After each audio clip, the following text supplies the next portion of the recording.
अस्सलाम वालेकुम। क्या हाल है मेरे प्यारे बहन भाइयों। उम्मीद अल्लाह ताला से यही है कि आप भी ठीक ठाक होंगे, खैर व आफियत से होंगे। अल्लाह पाक सबको ठीक रखे, खुश रहें, आबाद रहें अपने घरों में, अपनी फैमिलियों के साथ, अपने बच्चों के साथ। काफ़ी दिनों से मेरे व्लॉग नहीं आ रहे थे तो मुझे कॉलें आ रही थी, मैसेज आ रहे थे कि आप कहाँ हैं। आपने एक दो वीडियो डाली, फिर आप गायब हो गई। तो बस जैसे ही मैं घर पहुंची, आज 5वां दिन है घर पहुंची, घर पहुंचते ही मेरी ऐसी हालत हो गई कि मैं आपको क्या बयान करूं। आते ही मैंने कहा थकान है, सो गई। सो के उठी तो फिर से वही हाल। फिर मैंने टैबलेट ली, रात में सोई तो सुबह मेरी टांगों की जान ख़त्म हो गई। मतलब पाँव बिल्कुल सुन हो गए। उसके बाद टांगें सुन हो गई। फिर ये जो है ना वो बीमारी ऊपर की तरफ आने लगी। अब अल्लाह जाने क्या बीमारी थी। और फिर मैं डॉक्टर के पास गई तो डॉक्टरों ने जो है ना उन्होंने MRI लिख के दिया और जो है उन्होंने कहा कि MRI करवाएं, उसके बाद पता चलेगा कि आपका क्या मसला है। क्योंकि टांगें भी बहुत लड़खड़ाती हैं, ये हाथ भी सुन है, पाँव सुन है, ये निचला हिस्सा पूरा मेरा सुन है और जो है उठना बैठना मेरा बहुत ही मुश्किल है। तो मैंने कहा मैं अपने बहन भाइयों को पूरी तफसील से आगाह कर लूँ क्योंकि परेशान होंगे। फ़ोन भी आ रहे हैं, मैसेज आ रहे हैं, कॉलें आ रही हैं। ये है कि चलो मेरी वीडियो जाएगी तो आप लोग दुआएं भी करेंगे और तसल्ली भी हो जाएगी। उसके बाद मैं ना डॉक्टर शौकत साहब का प्रोफेसर है, प्रोफेसर डॉक्टर शौकत साहब, उनका अपॉइंटमेंट लिया हुआ था इन्होंने। वो 3 तलवार पे बैठते हैं। तो फिर मैं उनके पास चली गई। उन्होंने मेरी हालत देखी कि मेरी गर्दन हिल रही थी, मेरी तबीयत उस टाइम काफ़ी ख़राब थी। व्हील चेयर पर मुझे लेके गए। उन्होंने जब मेरी हालत देखी तो उन्होंने फ़ौरन जो है दाखिला लिख दिया, जिना मुझे रेफ़र कर दिया। जिना मैं गई, वहाँ पे मुझे उन्होंने बेड पे लिटाया और कहा कि इनका फ़ौरन MRI होना चाहिए। फिर 4-5 डॉक्टर आ गए मुझे चेक करने के लिए। अच्छा, उन्होंने चेक वेक किया क्योंकि यहाँ जो मेरा निचला हिस्सा है ना वो बिल्कुल जैसे 3% काम कर रहा है। ठीक है, 2 से 3% काम कर रहा है और ऊपर वाला हिस्सा भी। तो फिर उन्होंने पूरी चेकिंग की, फिर मेरा MRI करवाया, फिर मेरे एक्सरे करवाए। MRI तो बिल्कुल ठीक आया और मैंने कमर का भी करवाया और सर का भी, वो बिल्कुल सही आया। गर्दन का नहीं करवाया था।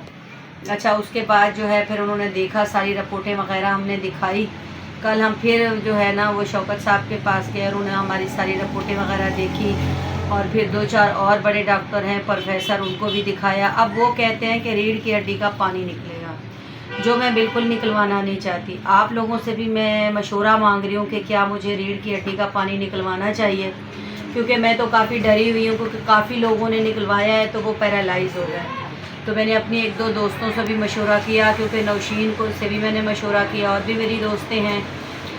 तो उन्होंने कहा कि रीढ़ की हड्डी का पानी बिल्कुल नहीं निकालना। तो मैंने डॉक्टर प्रोफेसर शौकत साहब से मैं रिक्वेस्ट की, मैंने कहा डॉक्टर साहब मैं ये पानी नहीं निकलवाना चाहती, अगर इसके अलावा कोई इलाज है तो वो मुझे बताएं। तो उन्होंने जो है ना वो मुझे कहा कि ठीक है बेटा, कोई मसला नहीं है, हम फिर अभी दूसरी तरफ जाते हैं। तो उन्होंने कल मुझे 2 टेस्ट लिख के दिए, जो नस का है एक कोई और टेस्ट है और एक गर्दन का MRI है। और मेरी कमर में इतनी दर्द है, अल्लाह मुझे माफ़ कर, अल्लाह मुझे माफ़ कर कि किसी दुश्मन को भी ना हो। मैं पूरे हॉस्पिटल में चीखें मार मार के रो रही थी। फिर उन्होंने मुझे एक पेन किलर दिया कि सही हो जाएगी, उससे भी कोई फ़र्क नहीं पड़ा, इतना सा फ़र्क नहीं पड़ा।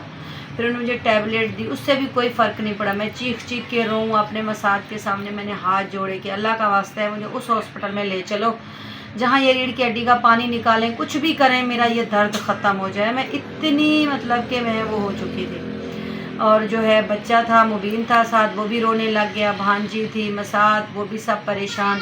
बस ऐसे कि हॉस्पिटल में बस लेटती हुई आऊँ और लेटती हुई जाऊँ। फिर किसी एक लड़के ने देखा ऐसे ही कि आंटी को तो इतनी तकलीफ़ है। फिर वो बेचारा एक मुझे ना मलहम दे गया कि आंटी को ना ये लगाओ, ये कि दर्द से थोड़ा सुकून हो जाएगा, ना जान ना पहचान। अब वो मुझे दे गया तो मैंने मला, भांजी ने मला मलहम, लेकिन यह है कि उससे एरोडेक्स टाइप की थी। यह है कि थोड़ा सा सुन्न की तरह हो गया ना वो। लेकिन उसके बाद फिर तकलीफ़ शुरू हो गई। फिर मैंने बाहर थे मसाद, अंदर सिग्नल नहीं आ रहे थे। फिर मैंने इन्हें बुलाया, मैंने कहा आप आ जाएं और मेरा कुछ करें, मैं मर जाऊंगी, प्लीज़ मेरा कुछ करें। तो बस अल्लाह माफ़ करे, ये तकलीफ़ किसी को भी ना हो और अल्लाह ताला किसी को किसी का मोहताज ना करे। बंदा समझता है कि पता नहीं मैं क्या चीज़ हूँ, लेकिन इंसान कुछ भी नहीं है। मेरी ये हालत हुई है। वैसे तो पहले से भी पता था, लेकिन जब इंसान पे खुद पे गुजरती है फिर पता चलता है। हकीकत बात यही है कि जब तक इंसान पे खुद पे ना गुजरे ना तो नहीं पता चलता दूसरों की तकलीफ़ का भी। बस ये होता है कि हाँ तकलीफ़ है, दर्द है, लेकिन जब इंसान खुद दर्द से गुजरता है तो फिर पता चलता है कि क्या है। अच्छा, इन्होंने वो मली तो वो मैं थोड़ी सी तो सुन हो गई, लेकिन फिर इन्होंने डॉक्टर से मशवरा किया, फिर उन्होंने मुझे वो नशे वाला थोड़ा इंजेक्शन दिया। फिर जैसे वो मुझे इंजेक्शन लगा, मैं ना बिल्कुल ही मतलब मुझे दर्द का नहीं पता, मेरी आंखें भी बंद होने लगी, मेरी बॉडी भी सुन्न हो गई। फिर इन्होंने फटाफट मेरा MRI करवाया ताकि वो याद हो जाए ना, जैसे मैं थोड़ी बेहोश हो गई। MRI मेरा हो गया। MRI करवा के फिर हम सीधे घर पे आ गए। तो घर पे आ गए माशाल्लाह से, फिर मैं सो गई। ये है कि शुक्र अल्हम्दुलिल्लाह मैं 4 दिन से नहीं सोई थी, लेकिन रात में सो गई और जो है मुझे बहुत ज़्यादा तकलीफ़ थी। उसके बाद सुबह मैं उठी, फिर इन्होंने मुझे नाश्ता दिया, फिर मुझे दर्द स्टार्ट होने लगा थोड़ा थोड़ा। मैंने कहा कुछ और है तो मुझे दे दे, वरना फिर मुझे दर्द शुरू हो जाएगा। फिर इन्होंने मुझे टैबलेट दी 4-5, वो मैंने खाई, फिर मेरा दर्द फिर कुछ दब गया, फिर मैं सो गई। फिर सब लोग आना शुरू हो गए, ज़ाहिर सबको जिसको पता चला सब लोग आना शुरू हो गए। फिर बाजी आई, मेरा दर्द उस टाइम फिर से थोड़ा सा स्टार्ट हो रहा था।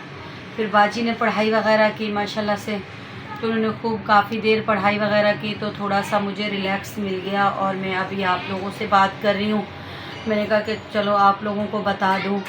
तो बस मेरा यही है कि देखिए इतनी अच्छे तरीके से आप मेरी वीडियो भी देखते रहे, मैं घूम फिर के आई सारा वहाँ से। इसीलिए कहती हूँ कि वक्त का पता नहीं होता, जो भी टाइम मिले वक्त मिले अपने लिए भी निकालें, लेकिन इस चीज़ों का पता नहीं होता कि 1 मिनट से 1 सेकंड में क्या हो जाए, कुछ पता नहीं है।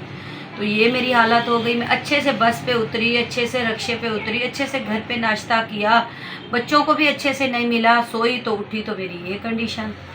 तो बस अभी 2 टेस्ट और रहते हैं, वो भी मैं इंशाल्लाह टेस्ट करवाऊंगी, आप लोगों को बताऊंगी अगर मैं अपनी बताने की कंडीशन में हूँ। तो मेरी हालत बहुत ज़्यादा ख़राब है। बस आप लोग मेरे लिए दुआ करें कि अल्लाह ताला जो है वो मुताज ना करे, अल्लाह ताला जो है वो मुताज ही ना दे, क्योंकि काफ़ी डॉक्टरों का ये कहना है कि एक बीमारी है, ये वायरस कहीं से लगा है तुम्हें। वैसे हमें ये ख़ानदानी बीमारी तो नहीं है, होता है ना कि ख़ानदान में होता है, तो ये एक ऐसी बीमारी है, वायरस है कि ये ऊपर की तरफ जा रही है ना बीमारी, जैसे ऊपर की तरफ जाएगी तो ये नुकसान है। अगर इंजेक्शन लगवा लेती हो तो फिर आपका होगा प्लाज्मा, वो जो खून चेंज होता है और खून डलता है, क्योंकि ये खून अब शायद ख़राब हो चुका है या क्या है तो पता नहीं है, वल्लाह आलम के क्या चीज़ें हैं। देखिए कुछ दुआ कुछ खवा वो भी कर रहे हैं, साथ में पढ़ाइयाँ भी करवा रहे हैं, दुआएं भी मंगवा रहे हैं। तो आप लोगों से भी मेरी दरख्वास्त है कि मौत तो बरहक है, मौत तो आनी ही आनी है, ठीक है, लेकिन अल्लाह पाक मुताज ना करे किसी को किसी का, और अल्लाह ताला मोहलत दे कि ताकि छोटे छोटे बच्चे हैं इनके फ़र्ज से बंदा जो है वो, वैसे तो बच्चे भी पल जाते हैं, देखिए अल्लाह ने ऐसी एक बनाई है ये पीछे से कि बच्चा पैदा होता है, माँ मर जाती है, तो मेरा अल्लाह तो 70 माँओं से भी ज़्यादा प्यार करता है, तो उनको पता है कि कैसे बच्चे भी पल जाएंगे। लेकिन ये है कि मुताजी बहुत बुरी है, मुताजी से अल्लाह पाक बचाए। और सब बहन भाई बाजियाँ सब आई, सब ने हौसले दिए, सब ने बताया समझाया, वरना तो मैं कल रो रो के, मेरी इतनी बुरी हालत थी, जो भी फ़ोन कर रहा था रो रही थी, जो भी फ़ोन कर रहा था मैं रो रही थी कि अब मेरा क्या बनेगा। ज़हर मैं एक चलने फिरने वाली हूँ, मैं घूमने फिरने वाली हूँ, तो एकदम से बैठ गई, पकड़ के बच्चियाँ ले जाती हैं, पकड़ के उठाना बिठाना पड़ता है, तो ये सारी चीज़ें होती हैं। आप लोगों से भी मैं यही मशवरा भी ले रही हूँ कि मुझे बताएं कि रीढ़ की हड्डी का पानी निकलवाऊँ या ना निकलवाऊँ।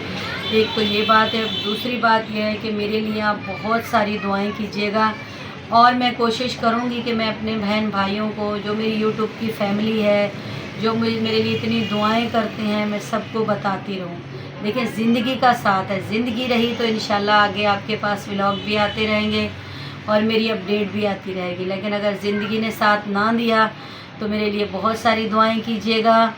और देखिए आगे जो है ना, जब तक बंदा ज़िंदा है तब तक दुआओं के दरवाज़े खुले हुए हैं, और अपने इबादत के, तौबा के, और जब तक बंदा चला जाता है उसके बाद सारी चीज़ें ख़त्म हो जाती हैं। तो मेरी वजह से अगर आप लोगों को भी किसी की दिल आज़ारी हुई हो, मेरे देखने वालों की कोई बात मेरी बुरी लगी हो, تو مجھے دل سے معاف کر دیجیے گا اور میرے لیے خاص دعائیں کیجیے گا۔ اللہ تعالیٰ جو ہے سب کو صحت تندرستی دے اور سب کو آباد رکھے اور سب کو خوشیاں دے۔